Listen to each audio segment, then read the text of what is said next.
So, welcome to LiberalViewer Sunday Live Clip Roundup. This is the live show I do every Sunday evening at 6:30 p.m. Pacific, where I take clips from the Sunday morning political shows, NBC's Meet the Press, ABC's This Week with George Stephanopoulos, CBS's Face the Nation, and Fox News Sunday are the main shows I use. And sometimes I'll take clips from outside. I think all the clips except one background clip, or one or two of the background clips are coming from those shows this morning.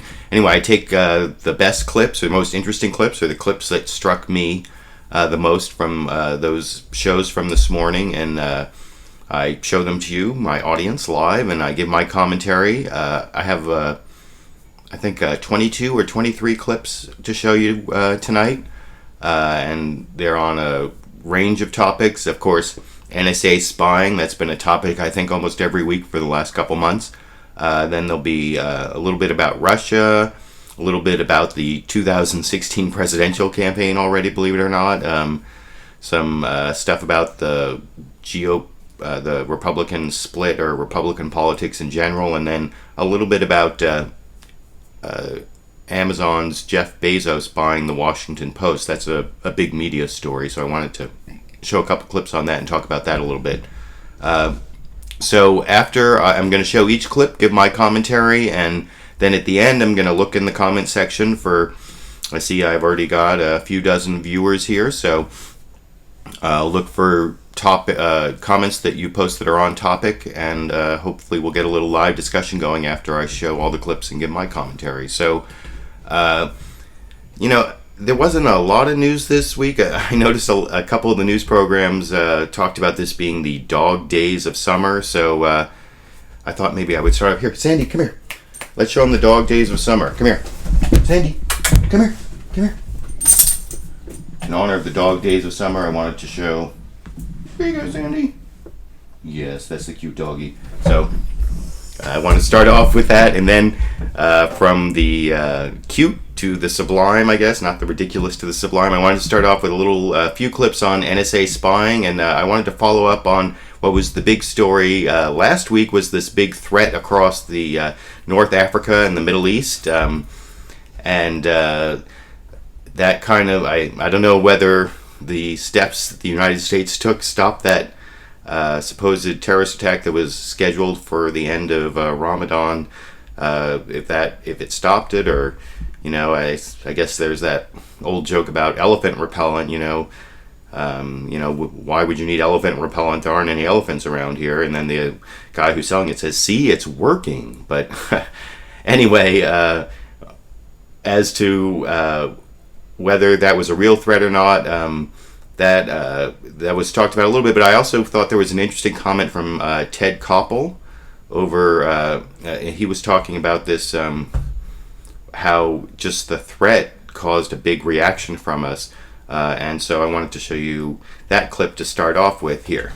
Fundamentally, there are two sets of questions that apply in the war against terrorism. The one set of questions deals with the where is it going to happen, what's going to happen, when is it going to happen. The other set of questions deals with what is it that our enemy, the terrorists, are trying to achieve. What are they trying to induce us to do? Take a look at what's been happening over the past week. With a conference call, Al-Qaeda has effectively shut down 20 U.S. embassies around North Africa and the Middle East. We just had the president of Yemen here for a meeting with President Obama. He goes back feeling wonderful about his new relationship with the president. Next thing the president does is says, in effect, "Sorry, but we don't trust you Yemenis to protect our embassies." So in effect, we shut down our embassy. We have an emergency evacuation. What does that do to our relationship in the rest of in the rest of North Africa? What does that do in our relationship in the Middle East? With all of these governments, the terrorists have achieved more with one phone call than we have achieved with all our response. Chairman? So I think that's something important to remember about this whole thing, that the point of terrorism is to strike fear, and so the threat can sometimes be almost as important as a successful attack. And all the disruption that occurred because of this threat in the Middle East and North Africa. Even though there was no attack, it still was kind of successful. And there are all sorts of theories. There are people who say that this was a distraction from the United States government to distract from the whole NSA spying scandal to create this terrorist threat. And then there are other people who think that it could be kind of a misinformation campaign from Al Qaeda itself, where they were trying to see what kind of response they could get by creating this chatter. And I don't know. I have no way of evaluating which of those theories is correct, but I thought Ted Koppel made a good point there, and he made one other good point about what terrorism is. And people who talk about the war on terror, I think they're talking about a war on a tactic, and it doesn't really make much sense. And as to whether the war on terrorism is ever going to be over, well, I wanted to show you one other clip from Ted Koppel on that point here. Continue to be a specific threat, and there will continue to be terrorism, as there has been for as long as human history exists. Terrorism is simply the weapon by which the weak engage the strong. And what they do is they cause the strong, in this case us, to overreact. We are the ones who went into Iraq and spent about $1.5 trillion doing it, losing, 4,500 young men and women, God knows how many tens of thousands of injured. We are the ones who have created a bureaucracy. What is TSA? TSA has about 57,000 people operating in TSA. Can you imagine a day, David, when we'll ever again be without that bureaucracy? Right. All imposed upon ourselves. Chairman McCall. So, yeah, that kind of shows how terrorists can cause a lot of disruption even without attacking anyone. And whether that was a plan by Al Qaeda or a distraction from the government or an actual reaction to real terrorist chatter. I mean, I did see discussed on some other news programs how they were saying that they thought that there was some sort of truck bomb that had been assembled, and now the explosive's been removed from the vehicle somewhere in Yemen, and because of the alerts it's been repurposed, or I don't know, that they thwarted the attack or that they at least delayed the attack. I don't know, but I have no way of evaluating the truth of any of that. But I did evaluate the truth of, in my last video, I evaluated the truth of this talking point I saw a bunch of Republicans using about how NSA spying would have stopped the September 11th, 2001 terrorist attacks in the United States. And at that time, the only politician that I'd seen use that talking point were Republicans. And I wanted to show you... I saw that talking point show up again, that bogus talking point show up again, this time from a Democrat. His name is Dutch Ruppersberger. He's the ranking Democrat on, is it the House Intelligence Committee or Homeland Security? I think he's the ranking Democrat on the House Intelligence Committee. And just to show that that talking point about NSA spying would have prevented 9/11 isn't just Republican. I did see it from a Democrat this morning. I want to show you that here. I think anyone who is working in the intelligence area, including the president, understands that this program helps protect us. It really might have protected us from 9/11 attack, because we didn't know that one of the terrorists was in San Diego in the United States. And if we would have known that, it might have helped. Well, what about...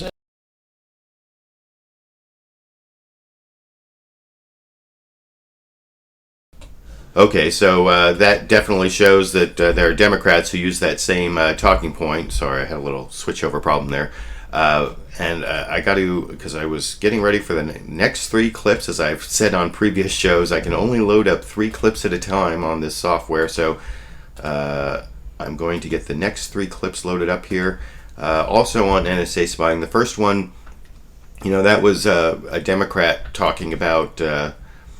how NSA spying could have prevented 9/11, and as I said in my previous edited, produced video, I kind of debunked that particular talking point.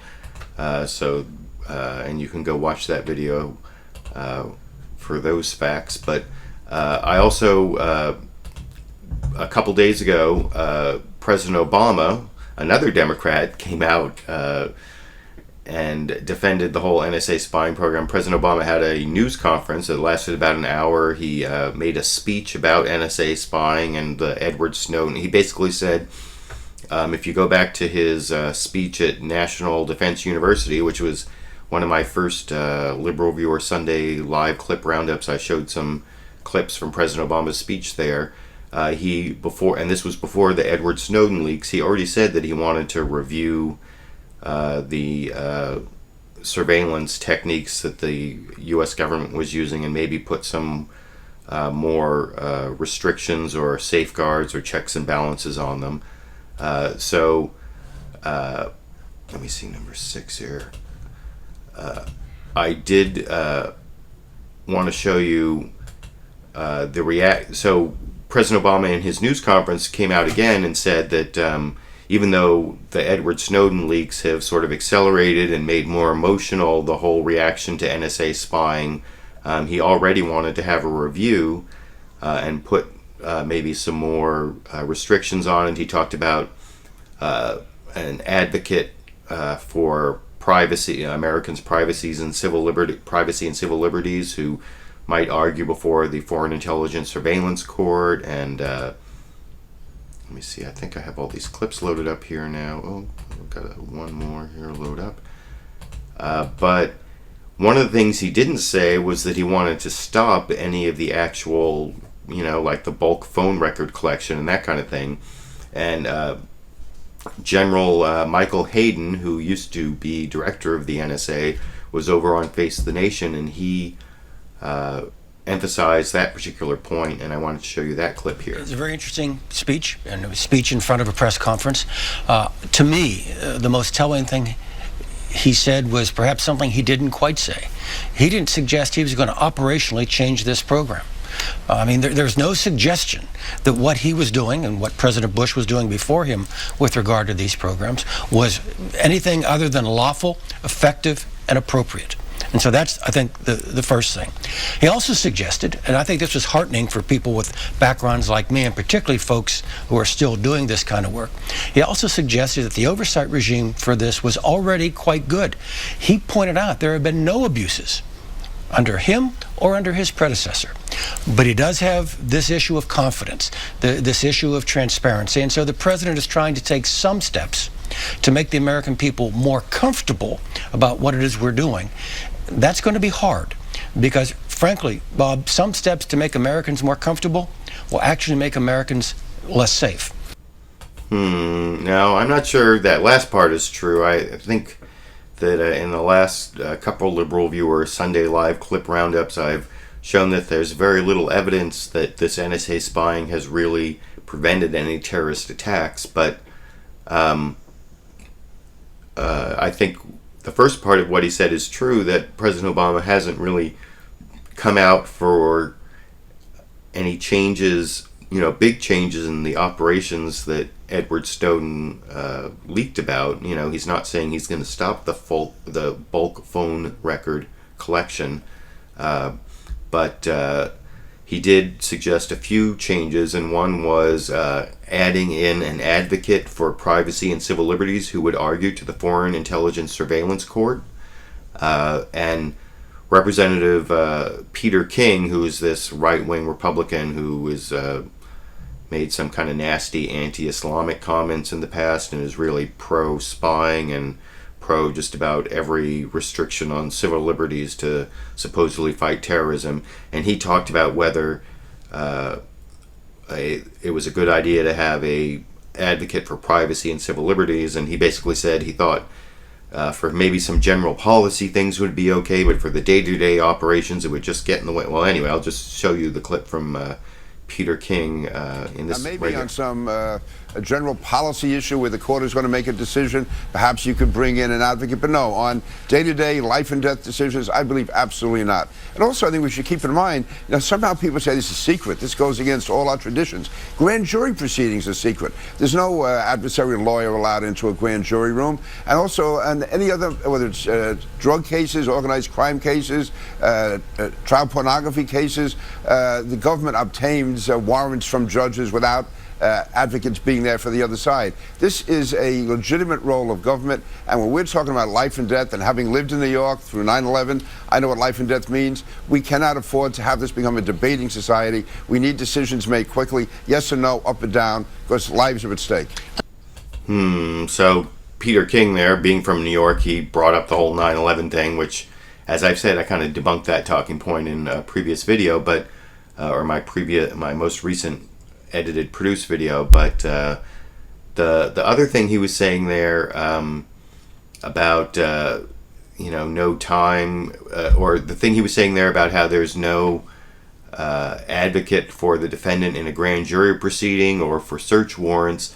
That may be true, but those are in very particularized situations, not for people against for there to be a grand jury investigation. There's usually some evidence that causes the suspicion, and in the case of like the bulk phone data or bulk phone records collection, that's everybody in the United States is being in some way affected by that. Everyone who makes phone calls anyway, and so it's not a perfect analogy. And then also search warrants, any evidence you get from a search warrant, if you want to use it later in court, then it's going to be the subject of a suppression motion, and that's where the defense attorney gets to say that there wasn't probable cause and the search warrant shouldn't have been issued.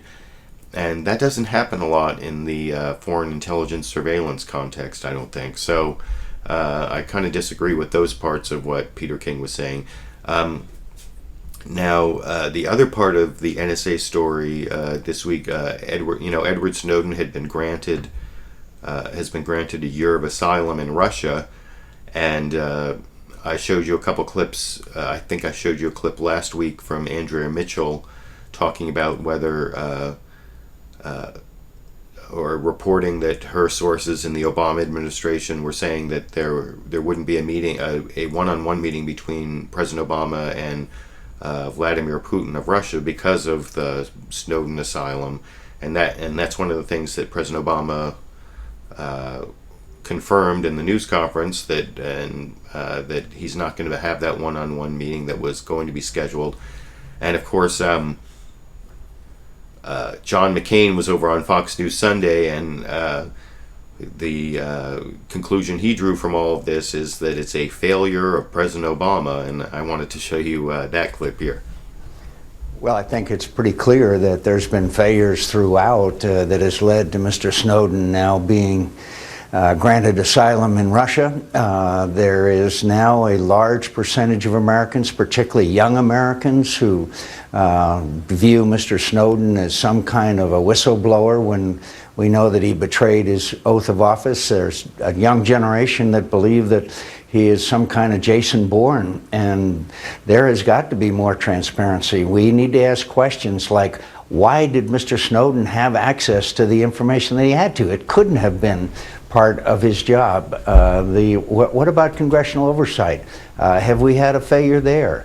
And clearly, Mr. Snowden's being granted asylum in Russia is a signal of incredibly bad relations between the United States and Russia, and Mr. Putin putting his thumb right in America's eye.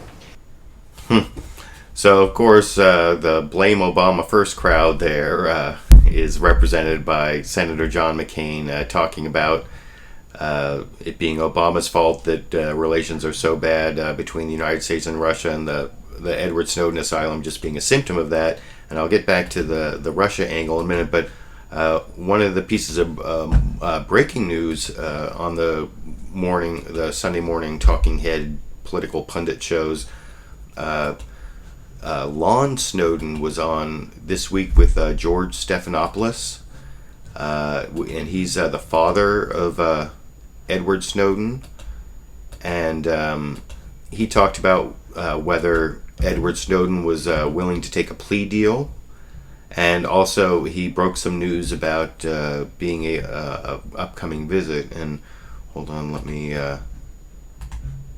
load up my next three clips here. I almost got the third one. Let's see, load in the third one. These are the last 3 NSA Edward Snowden related clips. And the first one is Edward Snowden's father, Lon Snowden, talking about the possibility of a plea deal here. I can tell you that I'm not open to it, and that's what I'll share with my son in terms of a plea deal. At this You're not point, open to it? Not open to it. At this point, what I would like is for this to be vetted, an open court for the American people to have all of the facts. What I've seen is much political theater. I was disappointed in the president's press conference. I believe that's driven by his clear understanding that the American people are absolutely unhappy with what they've learned and that more is going to be forthcoming. So again, and I believe much of what he suggested is superficial. We can go over that point by point if you would like. But a deal, the only deal will be true justice. You know, justice should be the goal of our government and is also the goal of a civil society. Those are the words of James Madison. If I could make these points, George. Number one, we now have a date for visiting Moscow. You're going to Moscow now. You have a visa from the Russians. We have visas. We have a date, which we won't disclose right now because of the frenzy. Very soon. And we intend to visit with Edward and suggest criminal defense attorneys who've got experience in Espionage Act prosecutions. There have only been 10 in over 100 years. We think also it's especially important to go back to what President Obama said about Edward not being a patriot. It was the voice of the American Revolution, Thomas Paine, who defined a patriot as someone who saves his country from his government. So, yeah, that was the breaking news there. That second guy, that was lawyer Bruce Fein, who's a big Washington, D.C. criminal lawyer. So that's the breaking news is that first, that Edward Snowden's father, Lon Snowden, is saying that a plea deal is not a good idea, at least in the way it's currently being talked about. And then that he is going to go with Bruce Fein to Russia and meet with his son. That was kind of breaking news. And then I also want to show you a clip on the Edward Snowden issue. Barton Gellman, who is a journalist for the Washington Post and Time Magazine and has some other jobs. He was one of the 2 journalists to whom Edward Snowden leaked the NSA spying information. He was over on Meet the Press and was talking about whether Edward Snowden's leaks had been successful or not. And I thought he gave an interesting answer to that question here. He has accomplished far more than anyone in his position could reasonably hope to have accomplished. I mean, he told me that his greatest fear was that he would come out and do this and the whole story would be roiling around for a day and it would be gone. I mean, now you have President Obama being forced to say that he welcomes the debate, which he welcomes sort of like the CEO who gets a really angry letter and he writes back and says, thank you for your interest in our surveillance programs. But it's top of the agenda now for 2 months. Mm-hmm. And that's true. If you go back and look at my LiberalViewer Sunday Live clip roundup shows for the last couple months, I think a majority of the clips almost every Sunday, if not every Sunday, have been on NSA spying. I think maybe there was the George Zimmerman verdict, the only thing that kind of eclipsed it for a little while. And I think they've had kind of a good strategy where they've they sort of broke it up into different stories and they've been leaking them like a new one every week. Like last week, there was the story about the NSA spying information going to the DEA to be used against domestic drug people or drug suspects. And so there's been a whole bunch of I think they have been really successful in getting out this information. But I also wanted to show you sort of an opposing view. This is another clip from General Michael Hayden, who used to be NSA director. I want to show you his, there's been this whole debate about whether Edward Snowden is a hero or a traitor, and President Obama said he's not a patriot. And you saw Bruce Fein there, the lawyer Bruce Fein, who's with Edward Snowden's father, Lon Snowden, say that he's a patriot because he protected the American people from their government. Well, here is General Michael Hayden giving the opposite view of, or a new, different categorization of Edward Snowden in this clip. With regard to how to categorize him, we used to have a word for somebody who stole our secrets, who got the job to steal our secrets, and then he moved with those secrets to a foreign country and made those secrets public. It wasn't whistleblower, it was defector. And I actually think that's a very good word for him. Do you think he's a traitor? Would you go that far? Traitor is narrowly defined in the Constitution. I'll stick with defector. So, defector, I guess that's on the whole hero, traitor, patriot, that's a new term, and I can understand why Michael Hayden would have that perspective. So I also wanted to talk about, show a couple clips about Russia. You know, as I was talking about last week, because Russia granted 1 year of asylum to Edward Snowden, the first consequence of that the American government, or President Obama, announced that he's canceling this one-on-one meeting that he was going to have with Vladimir Putin that was going to go along with this G20 summit in St. Petersburg. But he's still going to go to the G20 summit, and he also, at his press conference, came out against boycotting the Olympics, although some people are talking about boycotting that for because of Russia's laws on anti-gay laws. But I wanted to show you always the hawk, I guess, or at least these days, Senator John McCain was on Fox News Sunday, and he said a lot of nasty things about the Obama administration, even though he's been kind of working with them more lately. So I guess he was trying to show his other side again to the Fox News audience. And he talked about the cancellation of the meeting between President Obama and Vladimir Putin as only like the first step. He gave several possible stronger steps, and I want to show you that clip here. And the fact that he canceled the meeting, that's fine. It's symbolic. We need to expand the Magnitsky Act, that is, holding people accountable who commit human rights violations within Russia. We need to move to bring Georgia into NATO. We need to continue and restore our efforts for defensive missile systems in Europe, which we had basically drawn back.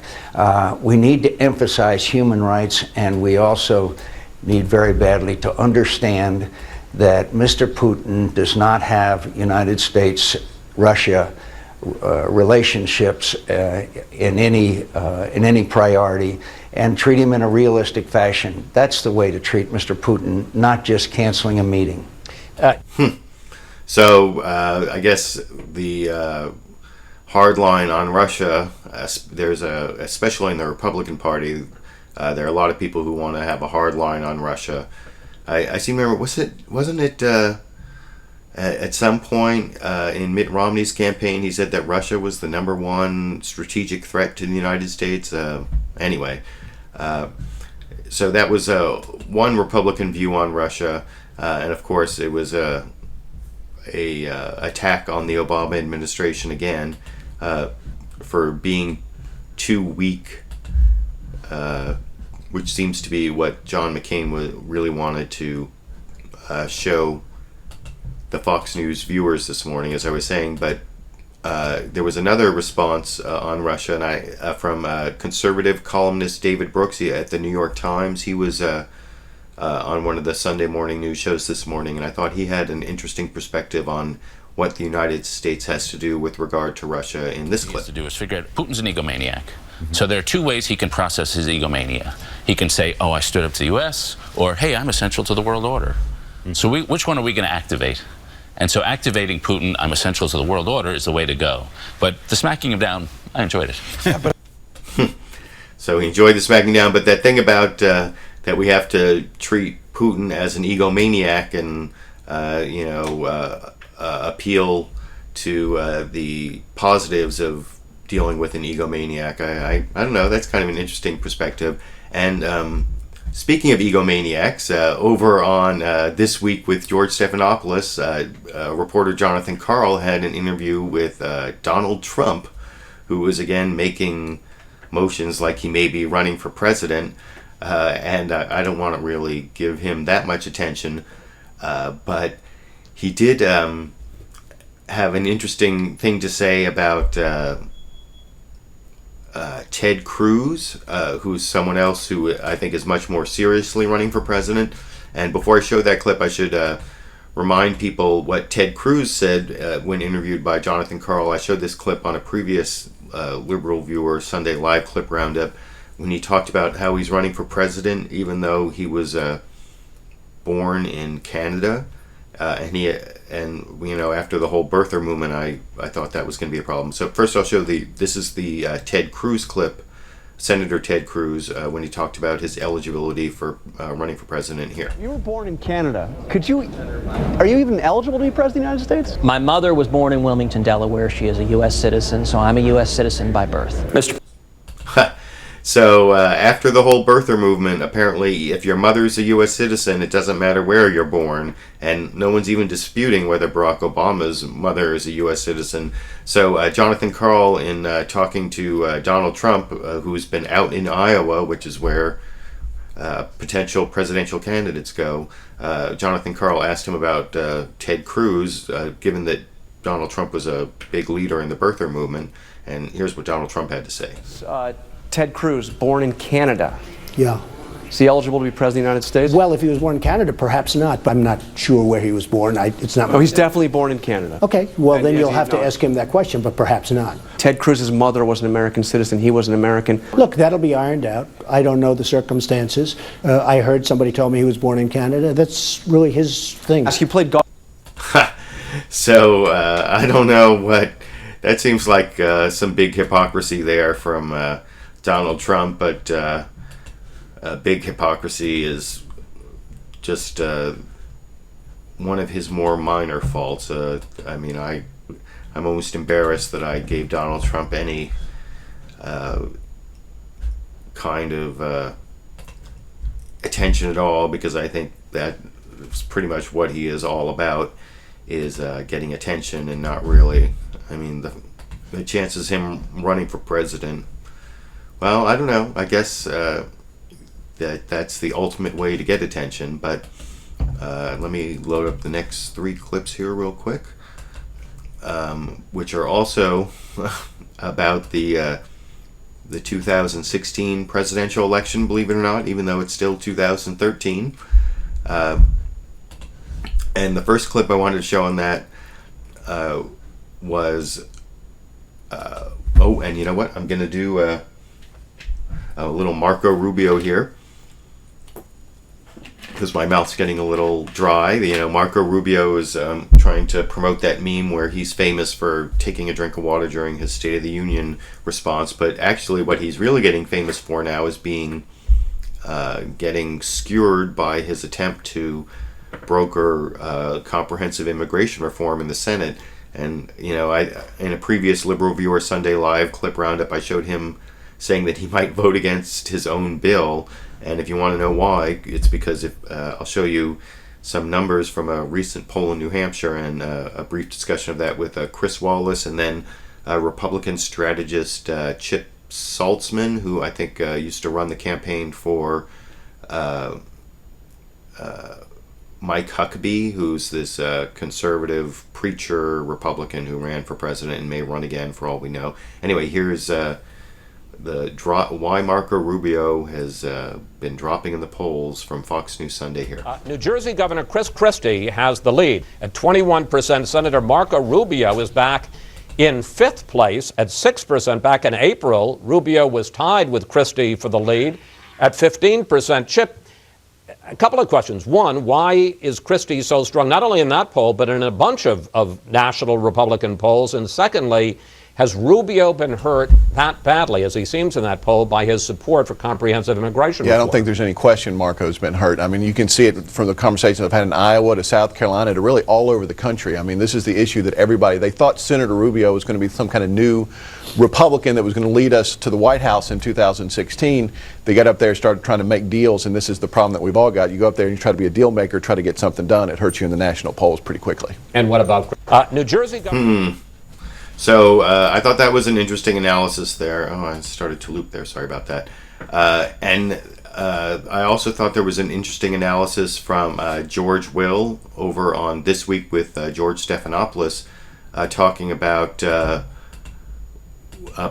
the advantages of Rand Paul's candidacy, and I think Rand Paul is also running for president. You know, last week I showed you the Chris Christie Rand Paul spat, and I think they may be representing two different wings of the Republican Party in the presidential primaries in 2016.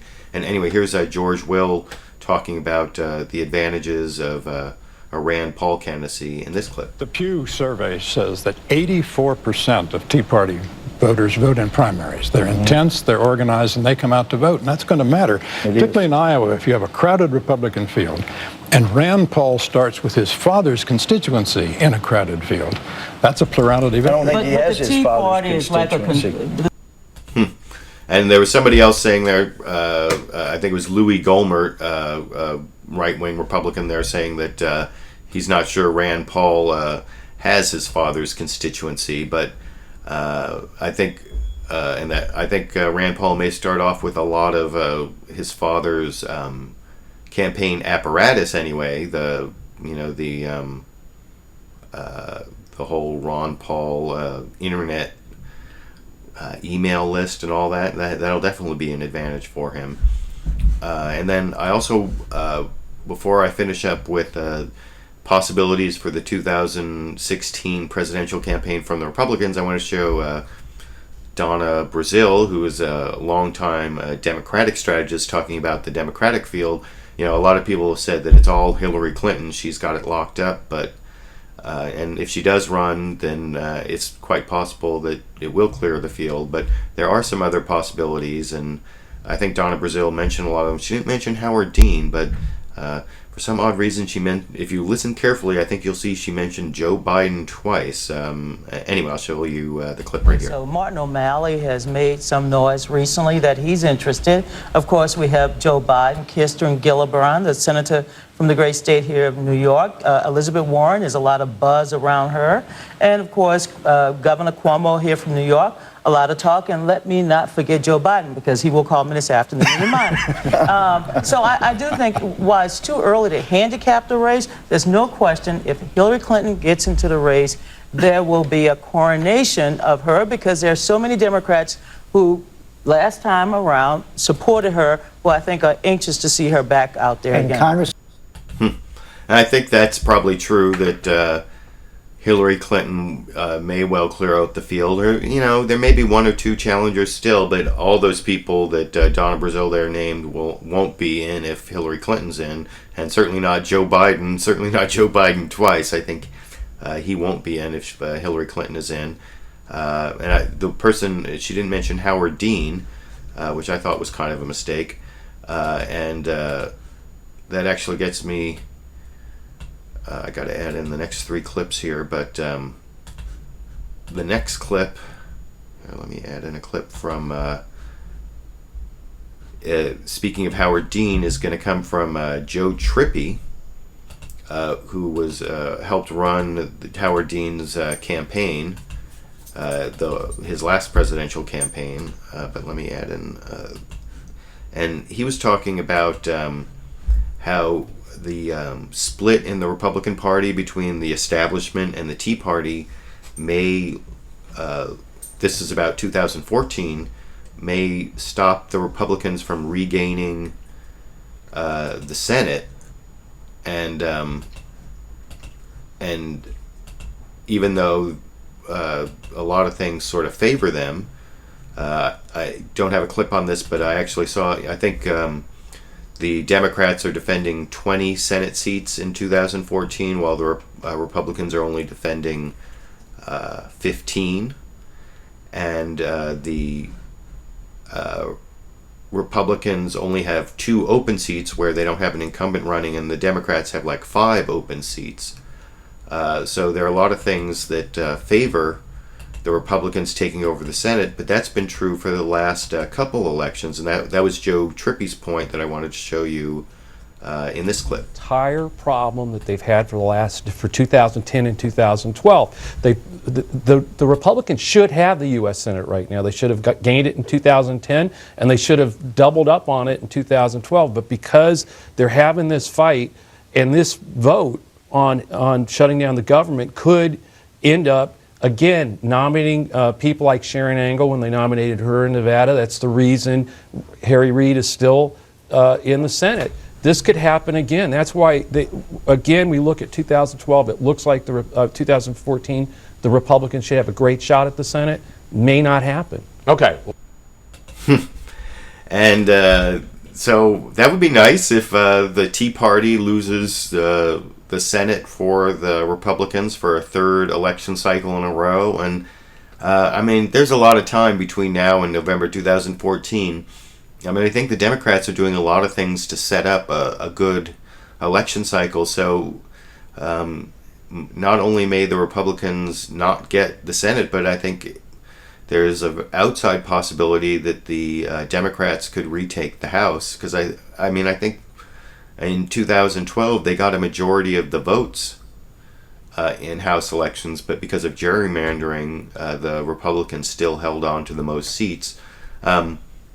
And there's some things going on in the Republican Party, especially with immigration, that could help the Democrats get more of a presidential election year kind of turnout. When, you know, usually in non-presidential years, it favors Republicans because there's less turnout, and less turnout favors Republicans. But some things have been going on.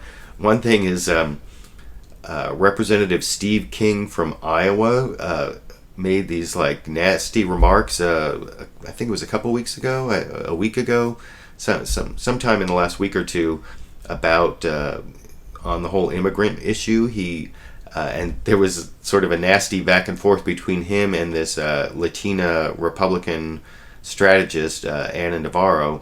But before I show that, I want to show first. This is the original remarks that Representative Steve King made in an interview on Newsmax TV, and I actually put a link to the whole interview down in the video description. But here's like the part that got him in big trouble. They aren't all valedictorians. They weren't all brought in by their parents. For everyone who's a valedictorian, there's another 100 out there that they weigh 130 pounds and they've got calves the size of cantaloupes because they're hauling 75 pounds of marijuana across the desert. Those people would be legalized with the same act. So yeah, that's what got Representative Steve King there in trouble, was his remarks about for every and he's talking about the undocumented immigrants who were covered under the DREAM Act, like the people who were brought by their parents when they were kids. And he said, and he talked about how, you know, people tell him there are these valedictorians who are undocumented immigrants, and he said, so that's what he's talking about. For every valedictorian, there are all these drug smugglers with calves the size of cantaloupes. And so he appeared on Meet the Press and tried to defend those remarks and said, well, now he didn't say that there was 100 drug dealers for every undocumented immigrant. He was comparing valedictorians, which are pretty rare, to drug smugglers, which are pretty prevalent. And he actually he didn't really backtrack from it. And so after that first interview on Meet the Press, they had this Republican strategist, this Latina Anna Navarro, and she like totally made this very personal attack on Representative Steve King. And then he was still on. They brought him back on, and I want to show you the back and forth between them based on that previous gaffe from about the cantaloupe, the calves the size of cantaloupes in this clip. Aspects of real reform coming out of the House. Well, first of all, I think Congressman King should go get himself some therapy for his melon fixation. I think there might be medication for that. I think he's a mediocre congressman who's got no legislative record, and the only time he makes national press is when he comes out and says something offensive about the undocumented or Hispanics. And frankly, I think he's being helpful to the immigration debate because it is emboldening other Republicans to speak out strongly against him. People like John Boehner, like Eric Cantor, like Paul Ryan. We're not going to stand anymore for the Republican Party being defined by somebody like Steve King. There are other voices who are the adults in the room and who are working hard towards a reform, and I think it's going to happen. I'm more optimistic than most. Before I let him go, he just heard that. Congressman King, do you want to respond to that in terms of what actually is going to get accomplished? Well, I would say this. First of all, I spoke only of drug smugglers, and if Ann understands the language, she should know that. I didn't insult her, I didn't insult other Republicans, and I didn't violate the 11th commandment that Reagan gave to us. And so we should look at this from the big picture. There are people in America who are dying today because of our immigration policy and our open border. They're part of this debate, too. Where's your compassion for the families who have lost their children, lost their family members that are buried today because we didn't enforce immigration law? Do you understand that 80 to 90% of the illegal drugs consumed in America come from or through Mexico? Terrorists infiltrate through that border. We need to secure the border first, restore the rule of law, then we can have this discussion that you want to get to. All right, let's not be insulting people in the process. Oh, you're going to talk to me about insulting people, All right, Government.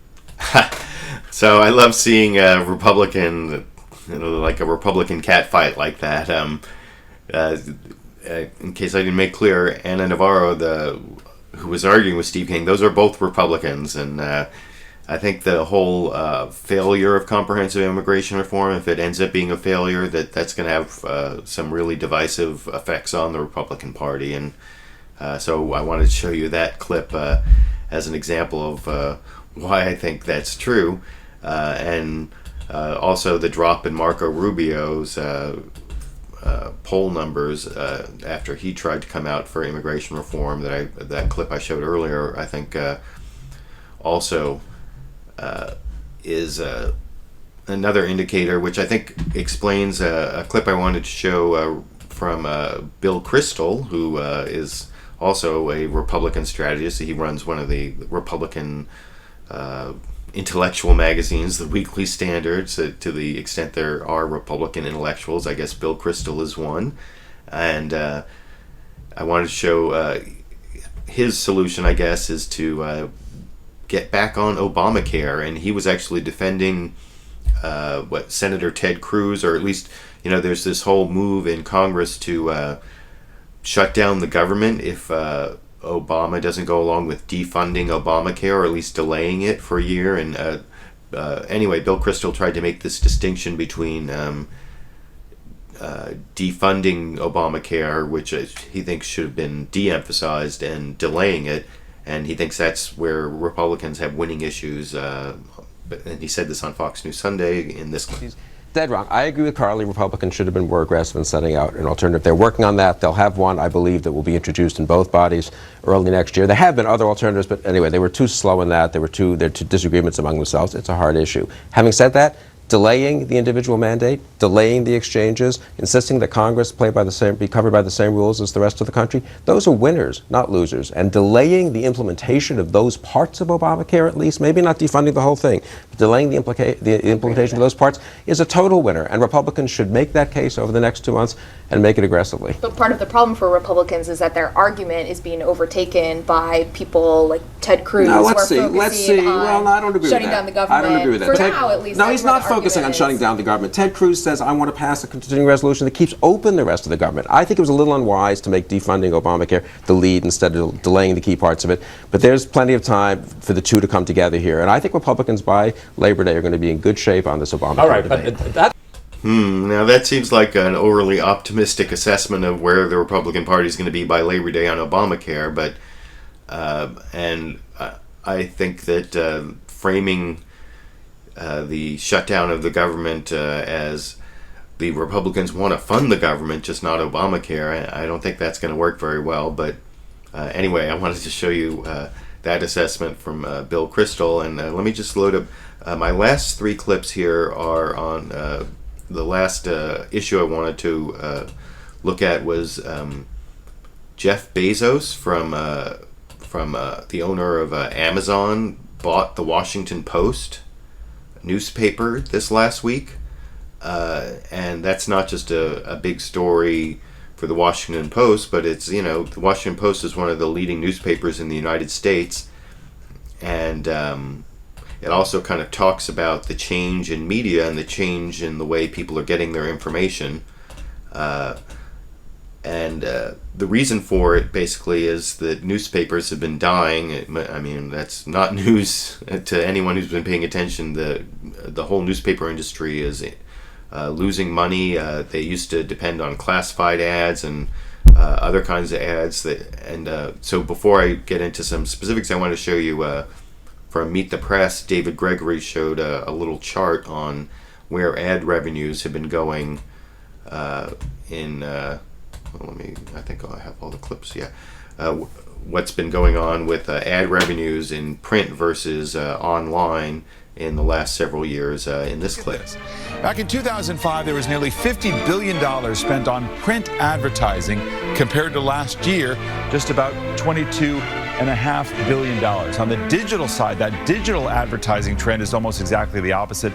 2005, it's down at $12.5 billion. That goes way up by last year to $36.5 billion spent. The sale of the Washington Post to Amazon's Jeff Bezos is just one sign of that changing world. We'll talk about what Yeah, so that is one of the driving forces for this change and why Jeff Bezos could buy the Washington Post from the Graham family, who've held it for, I think, since the 1930s. And exactly what that's going to mean for the Washington Post and for the future of journalism and news, that's hard to say. But one thing I want to show you a clip from David Ignatius, who's a columnist at the Washington Post, who first talked about it. Everyone was shocked and it was somber, and then people started thinking about it and about some of the advantages of having Jeff Bezos own the Washington Post. I want to show you that here. When we picked ourselves off the floor and began thinking about this, it began to dawn on people that having someone with $25 billion of net worth acquire your paper, and also to have that person be a proven disruptor of technologies, somebody who made it easy to read print content, books, magazines, newspapers on the Kindle, which I think really preceded the tablet as a new way of reading. That's pretty exciting. So by the end of the week, people were thinking, how do we go on the offense? How does this dynamic new owner take us into a space where we're going to be more exciting? I mean, Kara's right. Newspapers too often are boring. They were boring in the old days. They're often boring now. How do we get hot again? And that's a fun thought. Ted, isn't So I think that, that is one kind of optimistic way of looking at this purchase, and I am kind of interested to see what Jeff Bezos is going to do with the Washington Post. And anyway, I showed a little clip there from Meet the Press and one that then David Ignatius there later. And I also want to show over on This Week, I thought there was an interesting analysis for my last clip. This guy's name, I haven't seen him before. His name is Cory Johnson, and he's works at Bloomberg TV, so he's kind of a competitor, I guess, to this new other kind of media, or Washington Post, Jeff Bezos purchase. But he actually had some interesting insights into what about Jeff Bezos gives him optimism for where he's going to take the Washington Post. And so I want to show you that last clip here. One of the things that's interesting about Jeff Bezos is that he built his business initially on books. Of all the things he could have sold in the internet, he did in fact choose books. He chose Seattle because there was a distributor up there that would help him take on the likes of Barnes & Noble when it seemed ridiculous. Now we see Barnes & Noble, Borders and so on struggling so. And similarly, he really has a love of the written word. One of the interesting anecdotes I've picked up in the last year is from some former executives and even board members. He starts every meeting with study hall. So if you're an executive, you've got a big new project you want to bring them, you want to launch a multi-billion-dollar business, you bring your plan to the corporate meeting or to the board meeting, single-spaced, no graphics, no PowerPoint slides.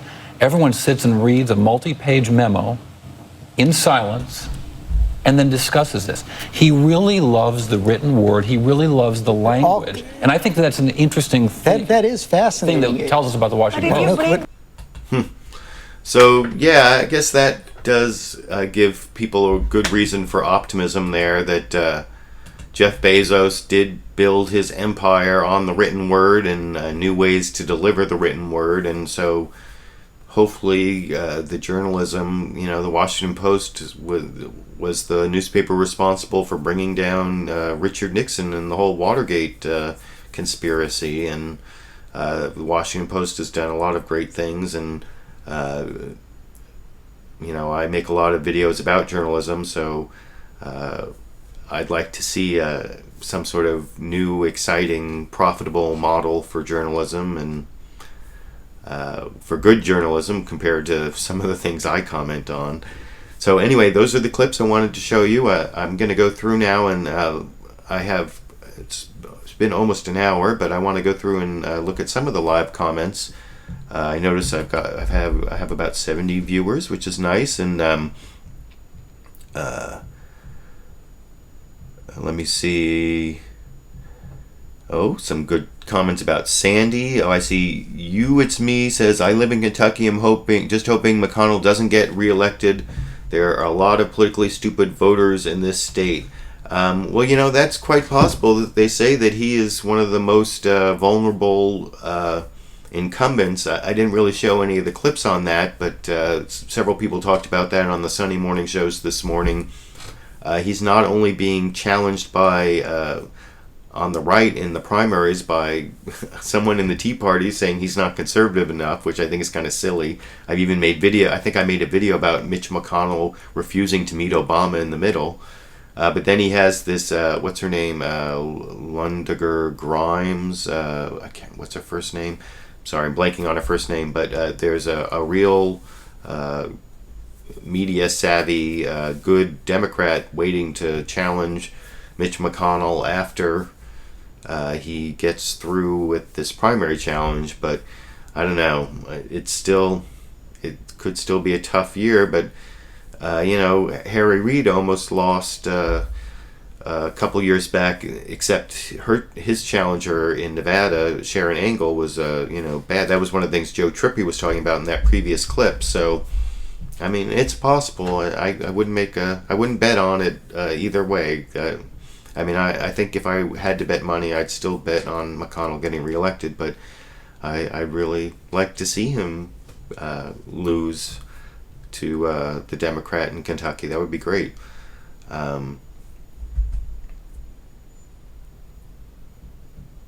Let's see. BDF says, if the salary and nomination power of the FISA advocate for civil liberties come from those who want the surveillance to get a pass, how can we expect that person to put forth any meaningful opposition?